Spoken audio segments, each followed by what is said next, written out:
What's going on, everyone? This is Sheets, and I'm going to be doing the UFC Abu Dhabi breakdown.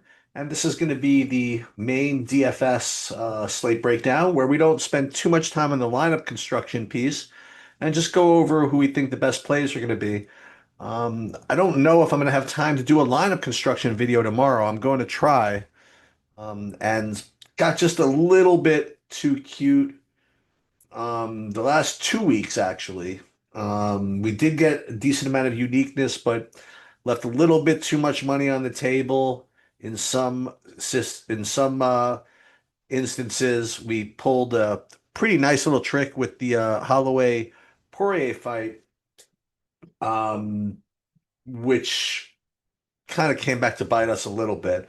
We would have made the optimal if we didn't do that one thing, but that's for another discussion. So this week we have only a 12 fight card, and this one is very difficult from a DFS perspective. I thought the last couple of weeks were pretty good because they were big enough slates, and you didn't have to. Well, you had to use the main event last week, but it was 14 fights. This week it's only 12 fights, and you probably need to use the main event. So it's going to be a very difficult card to attempt to get different from a lineup construction perspective, but we're certainly going to try. But I think finding the right plays is probably going to be pretty easy. The other thing is that, as we'll go through, there's not too much in the way of upside, I think, on this card. No, I shouldn't say upside, because listen, every fighter's got upside, but I'm saying that the likelihood that they reach that upside is very small this week. And as a result, I think that scoring is going to be rating to be probably pretty low. So if you do get that big one smash, it's going to be very important to have it. Let's put it that way. You can't give up like in the past couple of weeks or whatever. You can't say, okay, we'll give XYZ 112 points. We'll get to him later. If you don't have a guy, I think this week that scores 110, I think you're going to have a problem. So anyway, let's just get started. Like right off the bat, I mean, what some could argue is the best favorite on the card, um, in this Buchecha, and the reason for that is his style is very very grappling heavy.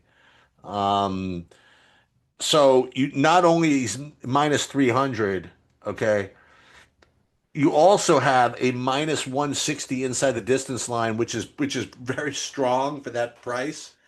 And he's got grappling upside. So all of that leads to him being, a very classic elite good play. All right.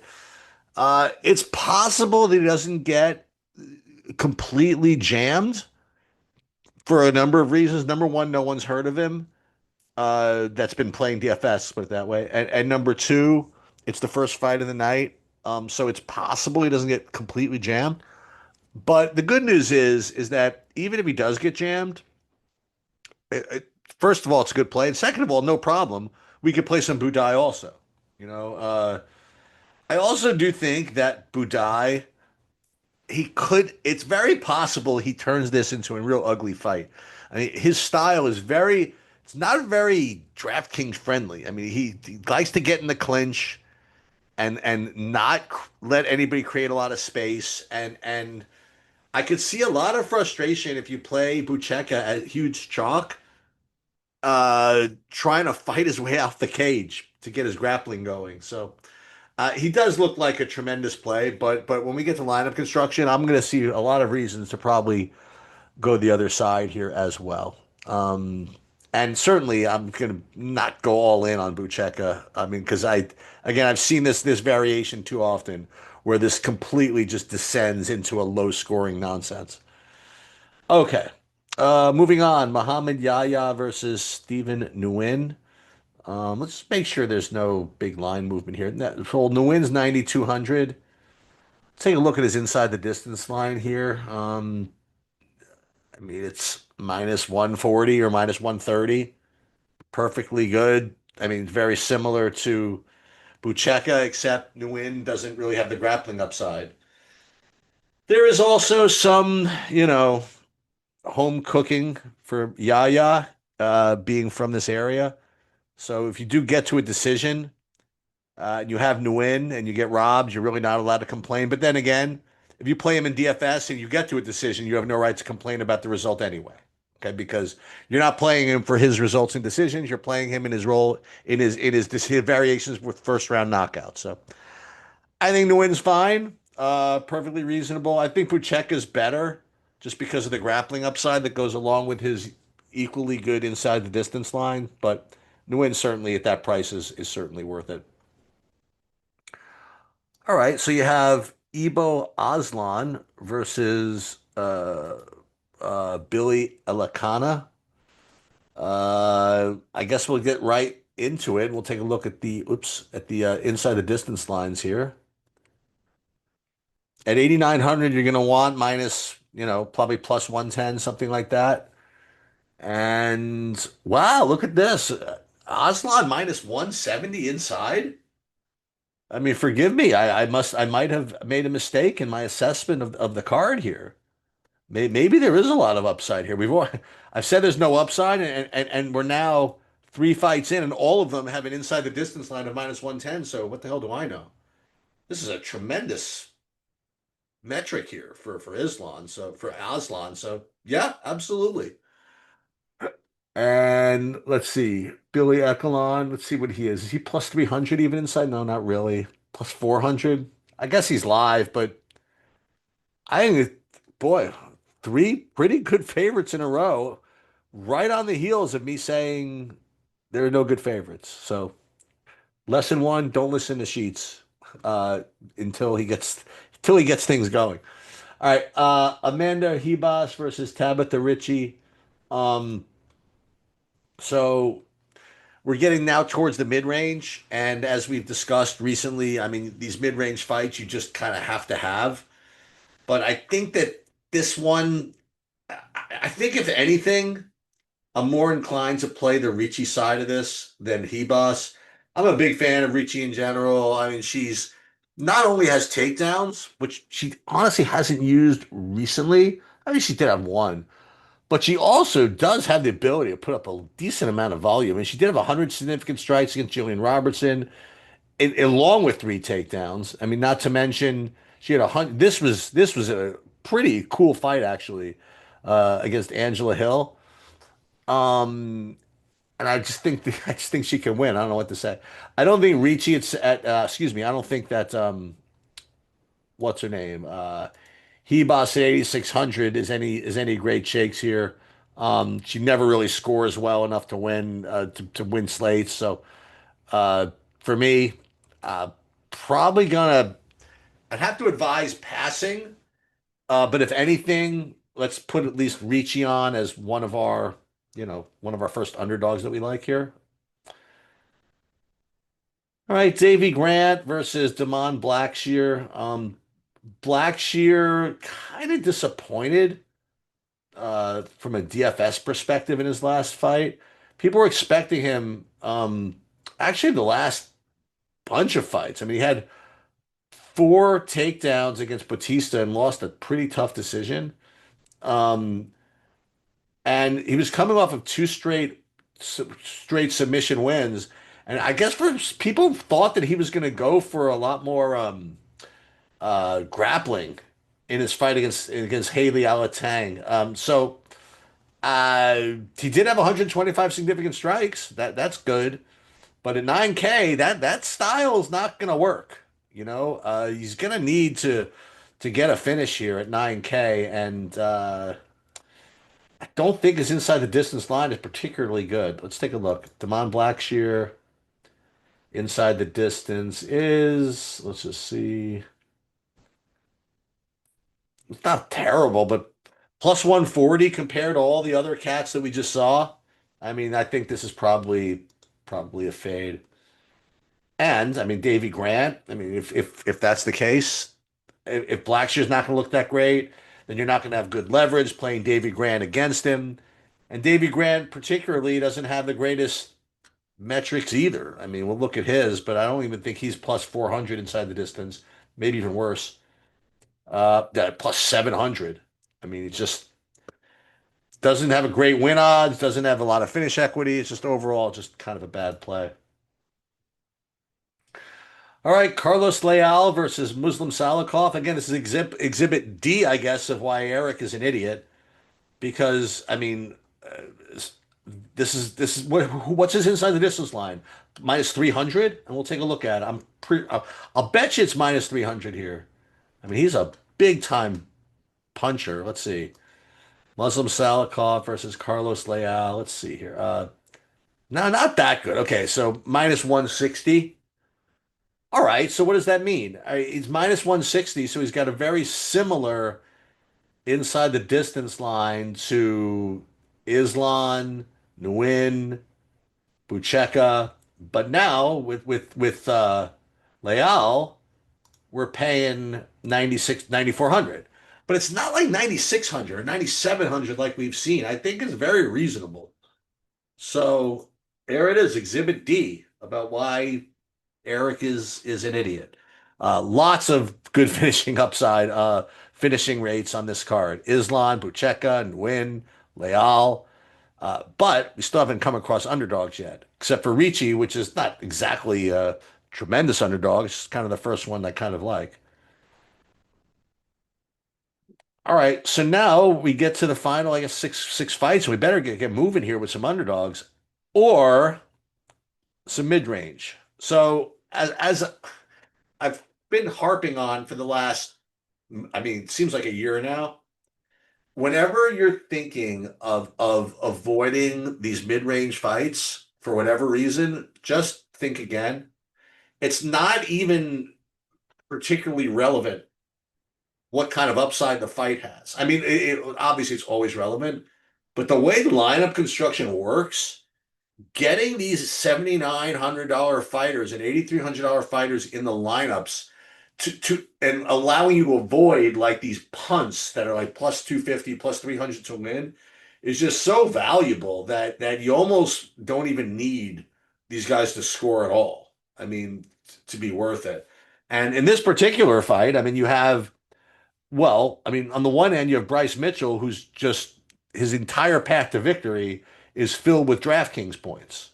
You know, in that if he wins this fight, he's going to have to get 5 takedowns, I imagine, or 3 takedowns and a zillion hours of control time. So if he wins, he's going to score well. And even Nurmagomedov, I mean, he's got some sneaky submissions and not even sneaky. I mean, he's kind of known as having a really good front headlock series. And if Mitchell gets caught in the wrong, going for these takedowns too often, I mean, it's possible that Nurmagomedov could get a pretty high scoring finish. And I mean, look at his inside the distance line. It's probably not great, but let's see. I mean, not bad, right? Plus 230. I mean, this fight, you're just gonna have to play. And I'll tell you something, like if you play this fight and you get a real boring one where Mitchell holds him down, doesn't score, then maybe Saeed comes back and gets a controversial split decision, and he only wins with 75 points or something like that. Don't rip up your tickets yet, okay? Because I'm telling you, winning these mid-range fights just allows you to get to some of these other combinations, even without this incredible amount of upside. Not to mention the fact there's only 12 fights, so it's harder to get 6 for 6 in the first place. So this is the type of card where you don't have to be that greedy with your wins, and especially in these mid-range fights. Right. Speaking of which, Nikita Krylov versus Guskov, 8,700 versus 7,500, and in the great hunt for underdogs, let's see if Buskov is going to show up. Yep, you better believe it. Okay, so first of all, you have Krylov at minus 120. Again, a very common, metric on this card. And Krylov is 8,700. So his inside the distance line is really not that much worse than, say, Carlos Leal, and he's $700 cheaper. So it reminds me of what we liked last week. I mean, Jimmy Flick and what's his name, Ryan Spann. Those were the two lowest price of these spend ups, and they all look very similar. And here you have, Krylov is just has just about the same metrics as these guys that are four or $500 more. So, um, while Stephen Nguyen, for example, is a good play, you could play these guys, the 91, 89, 87, and you could actually play like some reasonable plays and not have to punt when you use these guys. Um, but as I mentioned, okay, Guskov, you look at his inside the distance line, it's extraordinarily strong. I mean, Guskov inside for his price, let's see, plus like 200. I mean, I think that this kind of shows up as probably one of the best underdogs on the board, given his finishing rate and his price. Obviously, you're not going to play both these guys together, but I mean, here you can just play. Not this has to be your lineup, but play any of these guys. Play Blackshear even if you wanted, whatever. Um, okay, let's get back to the correct order here. And now we get to Piotr Yan versus Marcus McGee. Um, I think that Piotr Yan is probably a 100% full fade on this card. I mean, think about what we've seen. We've seen, six different 9K fighters, I guess, or around it between 8,700 or whatever, all of whom have an inside the distance line of like minus 110 or higher. And you look at the Piotr Yan situation, while he's obviously incredible. Oh boy, we went in the wrong order.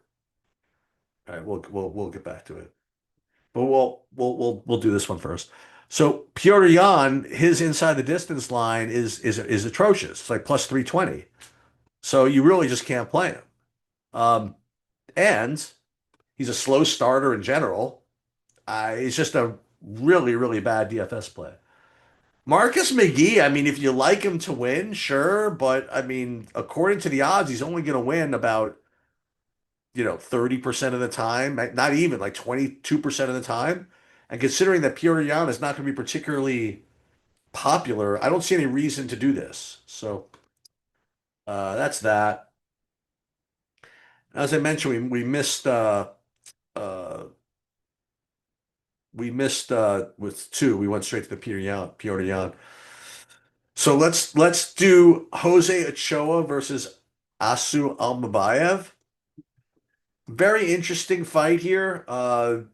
Interesting DFS fight as well. You have the perfect pricing, 8,200, 8K, well, technically 8,100, 8,100. And both of these fighters have incredible upside. All right. So we'll take a look at this. First, you have Almabayev.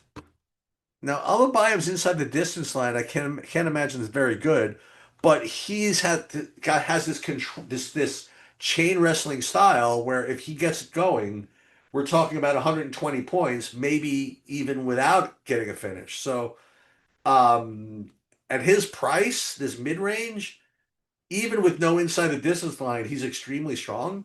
And then Ochoa at plus 220 inside is elite at this price. Okay, so we're trying to figure out these underdogs, and now we're kind of like a who needs Richie because you have both these guys I guess are considered underdogs, right? Ochoa, Almabayev, either of these guys alongside with Buskov.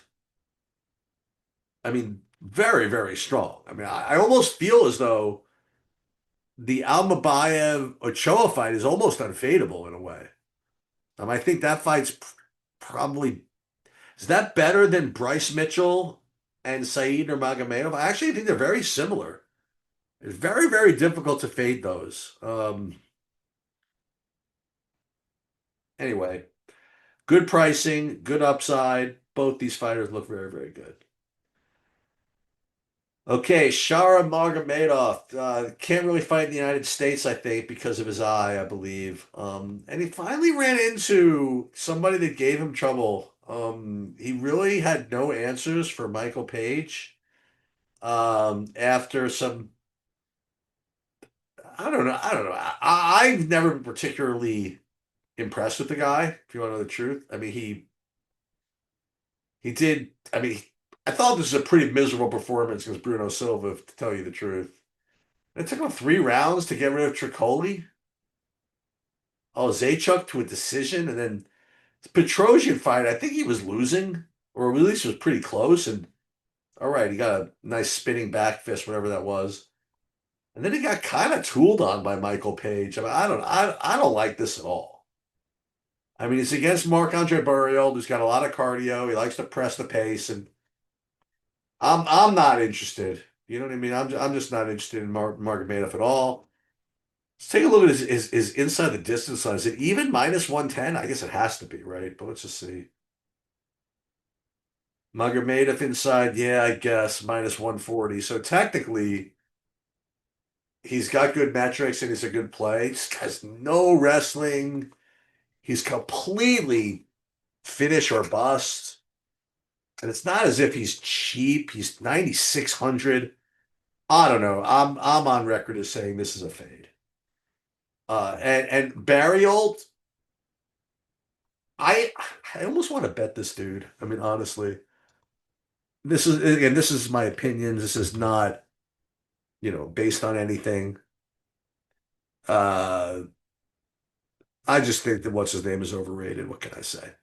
So I'm probably not going to be playing him in DFS, and I'll probably get a first round knockout, whatever. But again, according to DFS theory, you're not supposed to put your own opinions over the odds. So I guess technically, sure, Shara Magomedov has a decent inside the distance line, but he's only 96. He's 9,600 anyway. So he's going to be a fade no matter what, no matter how I analyze it. So Barrios probably doesn't win often enough to really become viable. But you know what? I'll do a betting breakdown, and we'll be betting him for sure. Okay. So now I guess we're at the end, right? So we did the Piotr Jan fight already. And we already came across two very, very strong mid-range fights, that being the Bryce Mitchell fight as well as the Ochoa fight. Um, and that's great because we're going to need something to pivot off of this main event if we want to, because this fight is going to be very tough to fade. Okay. You have almost perfect pricing, 8,400, 7,800, and you have 5 rounds to work with in a fight where the combatants will really benefit from the extra 3 rounds. I mean, you have Whitaker, who's basically a striker, who's going to benefit from having that extra 2 rounds to pile up volume if he can get there. Um, and you have Ritter with the grappling upside, and he might be able to get a bunch more takedowns in those 5 rounds. So, uh, very difficult to fade. Uh, the only thing I will say though is that those other 2 fights, the Bryce Mitchell fight and the Ochoa fight, they could score more than these two. Okay, so you don't have to lock this fight in. But let's just say that between all 3 of those fights, this is certainly the best one. It's also going to be the highest owned for sure. We'll talk about that maybe if we do a lineup construction video.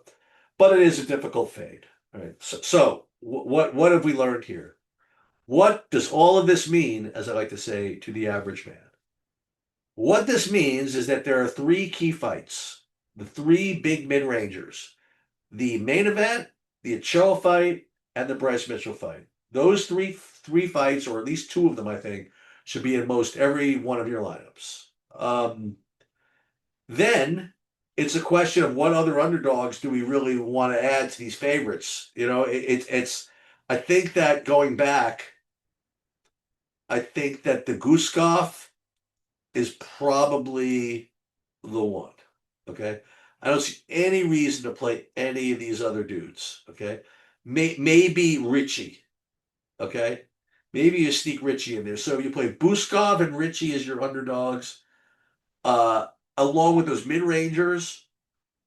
And then it's a question of which favorites you use. And I think I prioritize them nicely. I think that Shara Magomedov is probably a fade. Leal's probably looks pretty good, but he's probably probably too expensive relative to these others. I think Piotr Jan's a complete fade. I guess Nguyen's got to be the weakest.